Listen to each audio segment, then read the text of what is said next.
हारो, सीखो और जो हार कर सीखे हो उससे अप्लाई करो। अगर आप अपनी लाइफ चेंज करना चाहते हैं तो इस प्रोसेस में आपको बहुत मुश्किलें आएंगी, क्योंकि डिजायरेबल लाइफ पाना अगर इतना ही आसान होता तो सभी अपनी डिजायरेबल लाइफ जी रहे होते। इस प्रोसेस में फेलियर भी आएंगे, विंस भी और सेटबैक्स भी।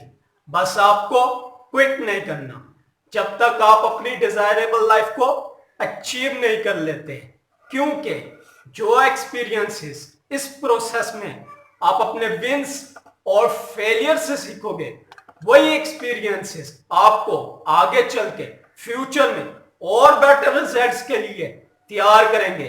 बस फेलियर से डरना मत। जो लेसन आपने सीखे हैं उन्हें हमेशा याद रखना और सही टाइम पर और सही सिचुएशन पर उन्हें अप्लाई कर देना। अगर आपने अभी तक मेरा ये चैनल सब्सक्राइब नहीं किया तो इस चैनल को जल्दी से सब्सक्राइब कर दीजिए और इस वीडियो को लाइक, कमेंट और ज्यादा से ज्यादा शेयर कीजिए।